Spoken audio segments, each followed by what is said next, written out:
நல்லது பண்றதுக்கு அரசியலுக்கு வாங்கடா, கொள்ளை அடிக்கிறது கொலை பண்றதுக்கு அரசியலுக்கு. ஓடி விளையாடு ஓய்ந்திருக்கலாகாது. அதுக்கு தான் சூப்பர் சரவணா ஸ்டோர்ஸ்ல சம்மருக்கு ஆடைகள் வாங்கும் போது அவுட்டோர் கேம்ஸ் ஃப்ரீ. ஓடு ஆடு விளையாடு. சூப்பர் சரவணா ஸ்டோர்ஸ் சம்மர் கோடையை கொண்டாடலாம்.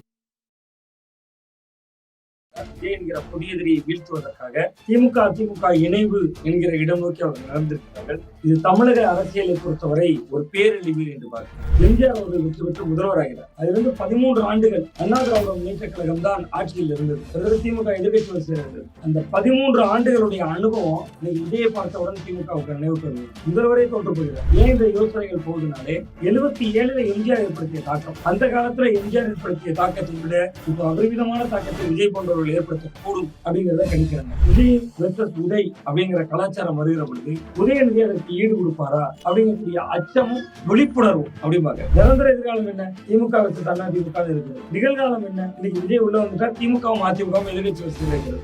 அந்த நிரந்தர எதிர்காலத்தை உருவாக்குறதுக்காக நிகழ்கால எதிர்காலத்தை மாற்றி அமைக்க பாக்குறாங்க. முயற்சி கை கொடுக்குமா இல்லையாங்கிறது இன்னைக்கு ஆப்ஷன் தான் நமக்கு தெரியும். விசிக என்ன நிலைப்பாடு எடுக்க போறாங்க, மார்க்சிஸ்ட் என்ன நிலைப்பாடு எடுக்க போறாங்க, இந்திய கம்யூனிஸ்ட் என்ன நிலைப்பாடு எடுக்க போறாங்க. இவங்க எல்லாம் பாருங்க, இந்த 3 பேரும் சொல்லி வச்சது மாதிரி ஆளுநரை கண்டிக்கிறாங்க. ஆனா விஜய் பக்கம் போய் நிக்க மாட்டாங்க. திமுக அதிமுக சேர்வது என்பது தொண்டர்களை தோர்வடைய செய்யுமான உற்சாகம் அடைய வைக்கும். மக்கள்கிட்ட தான் விரக்தி ஏற்படும். கருணாநிதி வெர்சஸ் ஜெயலலிதா இருந்துச்சு, அதோட திமுக அதிமுக அரசியல் புரிஞ்சு வச்சு நீங்க ஆளுநர் தவறு செய்யறாருன்னு கேட்டீங்க. நான் என்ன சொல்றேன், ஆளுநரை பாஜக வழி நடத்துகிறது. 10வது இடத்துல கமலஹாசன் 10 கெட்ட போடுவாரு. அதை விட அதிகமா தமிழ்நாட்டில் அரசியல் கட்சிகள் போடுறாங்க. நீங்க காங்கிரஸ் விஜய் கிட்ட போலாம், தப்பு இல்ல. திமுக தலைமையை பார்த்து ஒரு விளக்கம் சொல்லிட்டு போயிருக்கேன். ஒருவேளை நீங்க விசிக மார்க்சிஸ்ட் கம்யூனிஸ்ட் இந்திய கம்யூனிஸ்ட் எல்லாம் விஜய் பக்கம் நகர்ந்தாங்கன்னா அதுலயும் தப்பு இல்லை. ஏன்னா ஒரு விளக்கம் சொல்லிட்டு வந்திருக்காங்க. பாஜக தமிழ்நாட்டுக்குள்ள வரவே முடியாதுன்னு இருக்கிற சூழல்ல திடீர்னு ஒரு நடிகர் களத்துக்கு வந்து இவ்வளவு பெரிய புரட்சி ஏற்படும். அவர் கூட காங்கிரஸ் சேர்ந்து அடுத்த பார்லிமெண்ட்ல கூட்டணி பிஜேபி அவங்களோட மனசுல ஒரு வெறுப்பு இருக்கு. விஜய் அவர்கள் இவ்வளவு சீட்டு ஜெயிச்சதில்லை அப்படின்னு நம்ம எடுத்துக்கலாம். அது வெறுப்பு என்று பார்ப்பதை விட ஆற்றாமே நம்ம அவர் வரை இந்த கலந்தரை நீங்க ஏங்க ரஜினி வந்து ஸ்டாலினை போய் பார்க்கணும் அவசியமே இல்லை சார். தங்க நகைகள் சோவரனுக்கு 3000 தள்ளுபடி, வைர நகைகளுக்கு 10,000 தள்ளுபடி, மேலும் பல சலுகைகளுடன் அக்ஷய சூப்பர் தங்க திருவிழா. Saravana store super jewellery, Chennai, Madurai, Coimbatore.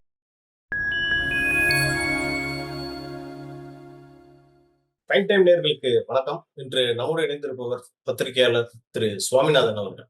Sir வணக்கம் சார்.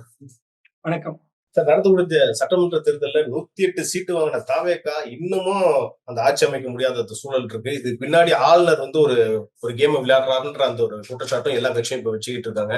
அடுத்தபடியா இப்ப திமுகவே கை கோர்க்கிற நிலைமைக்கு இன்னைக்கு தமிழ்நாடு வந்திருக்குன்னா இந்த அரசியல் பாதை எங்க சார் போயிட்டு இருக்கு?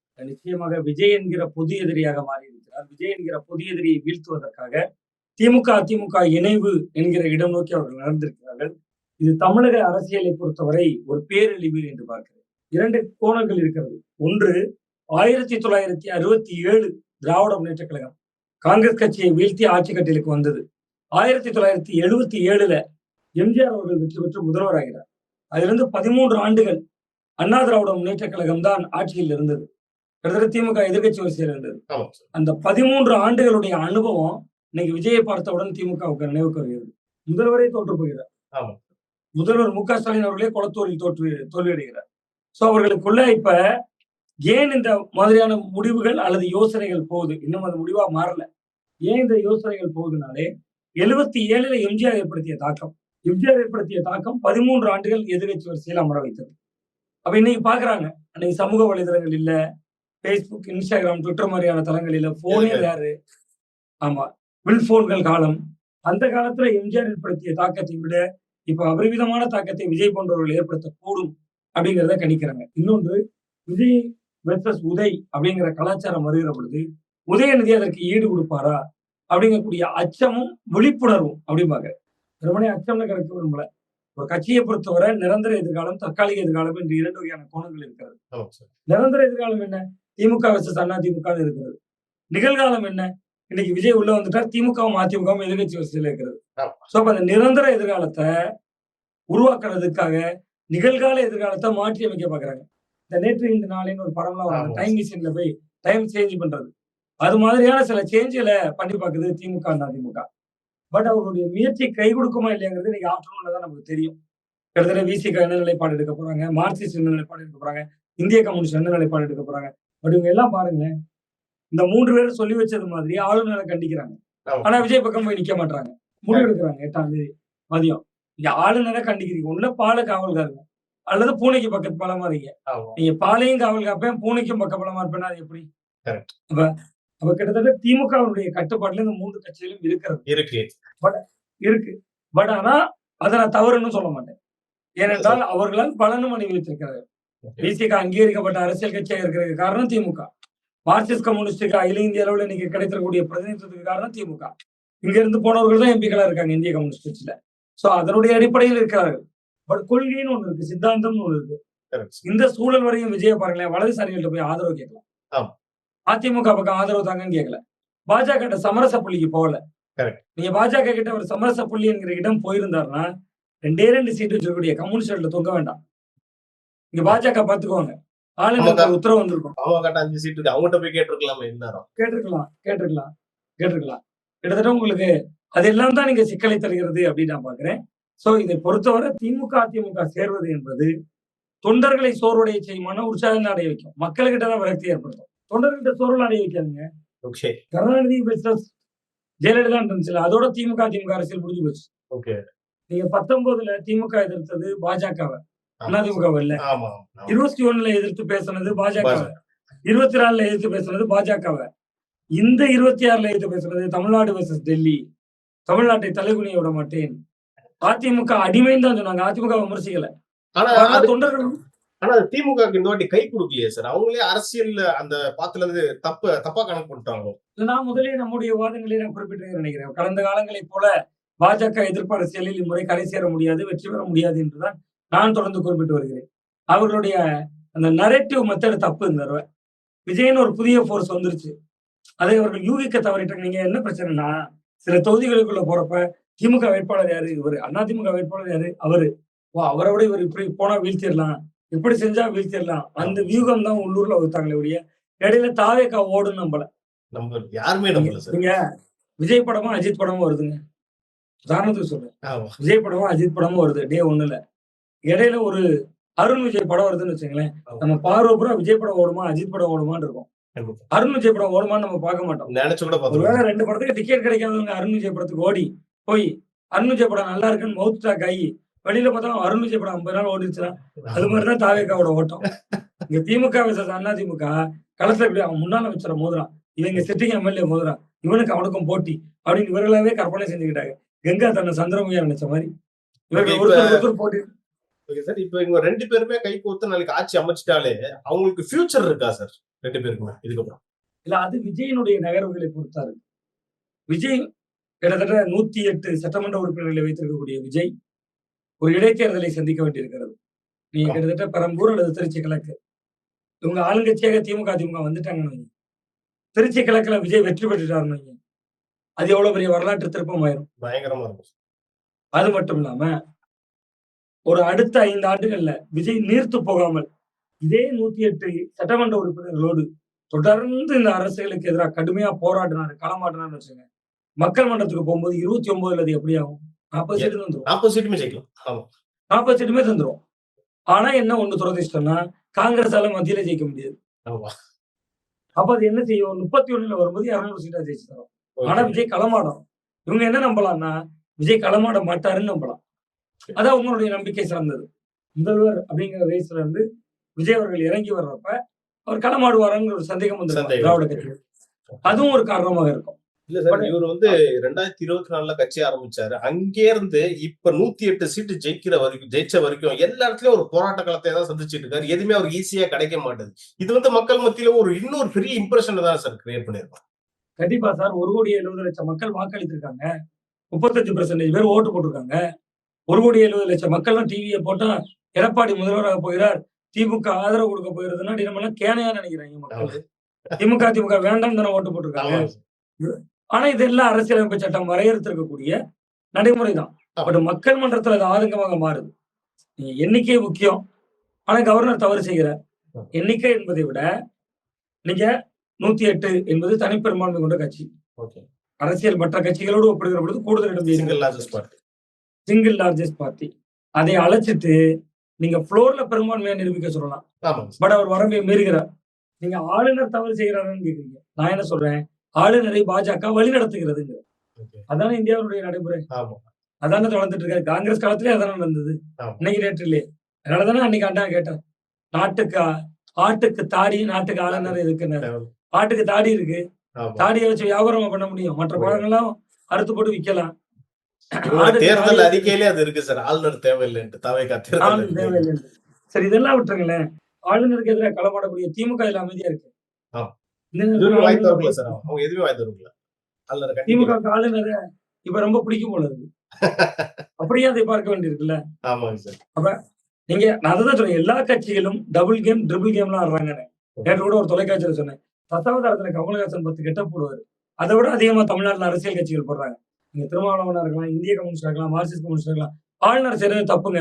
சரி, தப்பு எப்படி சரி பண்ணலாம்? நீங்க போய் ஆதரவு கொடுத்தா சரி விஜய்க்கு பண்ணலாம். சப்போர்ட் அதை பண்ணுவோம். நாங்க கூட்டம் நாளைக்கு வச்சிருக்கோம், நாளை கழிச்சு வச்சிருக்கோம். கம்யூனிஸ்ட்கள் என்ன முடிவு எடுக்கிறாங்களோ அதை பொறுத்து நாங்க முடிவு எடுப்போம். சார் இவங்களாச்சும் பரவாயில்ல சார். ஐயுஎம்எல் ஒரு படி மேல போய் ஸ்டாலின் என்ன சொல்றாரு அவங்க பேச்ச நான் கேட்போன்றாங்களே சார். இது வந்து அவங்க கட்சிக்காரங்க எப்படி விரும்புறாங்கன்னு தெரியல.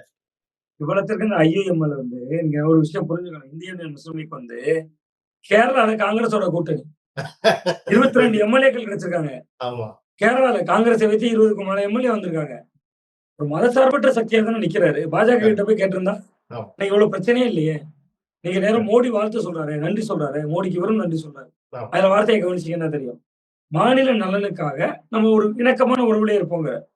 அன்னைக்கு மட்டும் அவர் பிஜேபி வாழ்த்து சொன்ன உடனே மோடி கலைச்சு, ஜி வணக்கம் ஜி, நான் ஜெயிச்சிட்டேன் ஜி, உங்களோட திட்டங்கள், உங்களோட செயல்பாடுகள் இதெல்லாம் தமிழ்நாட்டு நலனுக்கானது நான் நம்புறேன் ஜி, நானும் கொஞ்சம் உங்களுக்கு பார்த்து பக்குவமா செயல்படுறேன் ஜி, எனக்கு அந்த பெரும்பான்மையை கிடைக்க உதவுங்கன்னா அதிமுக நீங்க எடப்பாடி அங்க போய் நின்றுப்பாரு. கண்டிப்பா. ஆனா அவர் அப்படி செய்யலையே. ஆமாங்க சார். அப்ப உண்மையிலே நீங்க நேற்று ஒரு பாஜகவோட பி டீம் அப்படிலாம் விஜய் விமர்சிச்சாங்க. ஆமா. யாரு? திமுக தொடங்கி பல கட்சிகள்.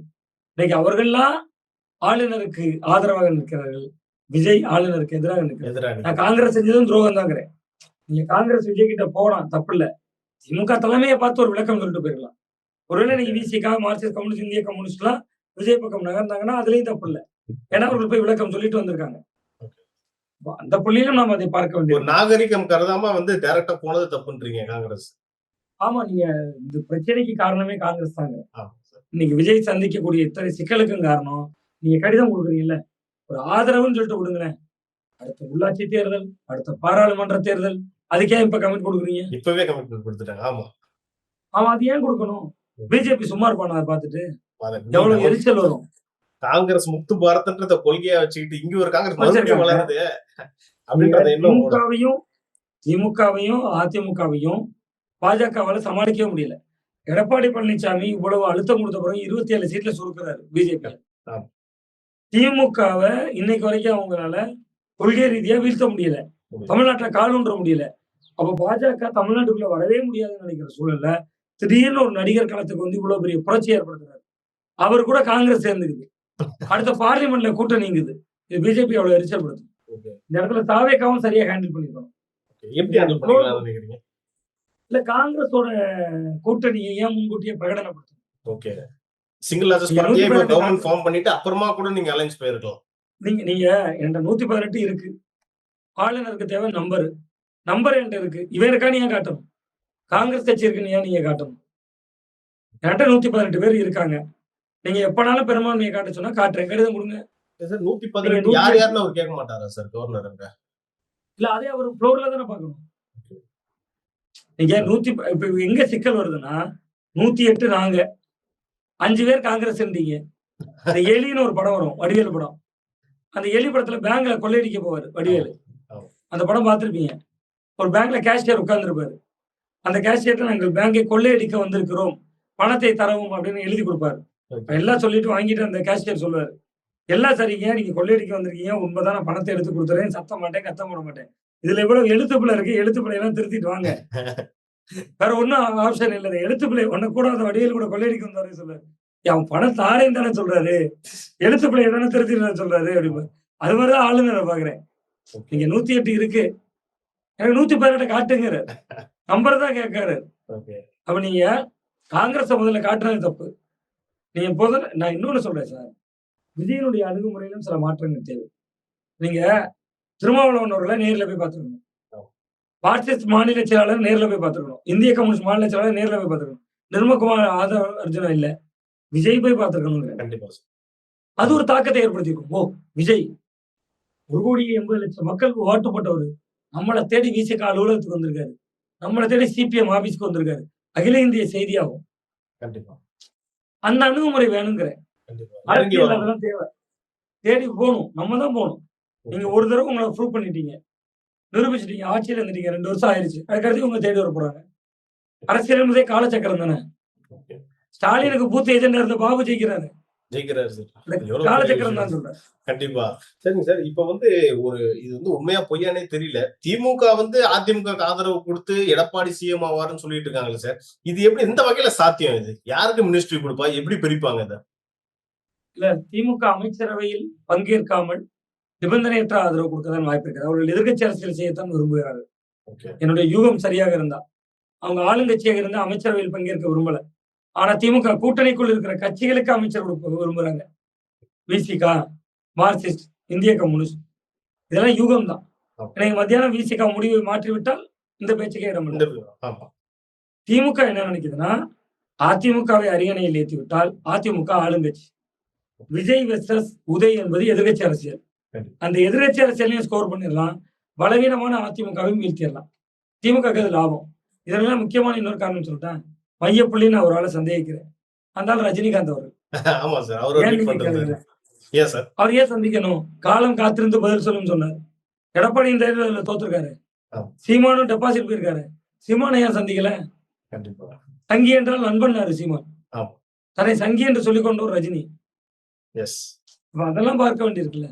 ஓகே. அந்த கிட்டத்தட்ட அப்போ ரஜினி அவர்களோட மனசுல ஒரு வெறுப்பு இருக்கு, விஜய் அவர்கள் இவ்வளவு சீட்டு ஜெயிச்சதில்லை அப்படின்னு நம்ம எடுத்துக்கலாம். அது வெறுப்பு என்று பார்ப்பதை விட ஆற்றாமை நான் பார்க்கிறேன். ஓகே. அவர் வர இருந்த களம் தானே இது. ஆமாங்க சார். கோவிட்டை காரணம் காட்டி ஒதுங்கி கொண்டார். ஆமா. பாஜகவால் தேர்வு செய்யப்பட்ட நபராகவும் ஒரு காலகட்டத்தில் இருந்தாரு. இருந்து. நீங்க ஏங்க ரஜினி ஸ்டாலினை போய் பார்க்கணும்? அவசியமே இல்ல சார். இவ்வளவு நடிகர்கள் இருக்காங்க தமிழ் துறையில, யாராவது போய் பார்த்தாங்களா? இல்ல, கிடையாது கிடையாது.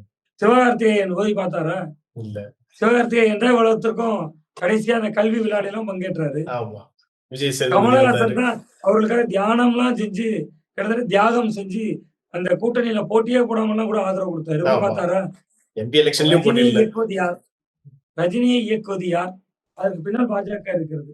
இந்த ஓகே. பாஜகவினுடைய அழுத்தம் ஆளுநருக்கும் இருக்கிறது. கூட்டி கழித்து பார்த்தால் கணக்கு சரியாக வருகிறது. இதான் என்னுடைய பார்வை. Okay sir. நம்ம நிறைய விஷயம் நீங்க பேசணும். அடுத்தடுத்து தமிழ்நாடு அரசியல இன்னும் பல பிரேக்கிங் எல்லாம் வந்துட்டு இருக்கோம், வரதான் போகுது. நம்ம அடுத்தடுத்த நிகழ்ச்சிகள் இன்னும் நம்ம டீட்டெயிலா பேசலாம் சார். உங்க நேரத்துக்கு கருத்துக்கு நன்றி ரொம்ப சார். நன்றி. தேங்க்யூ. ரொம்ப நன்றி.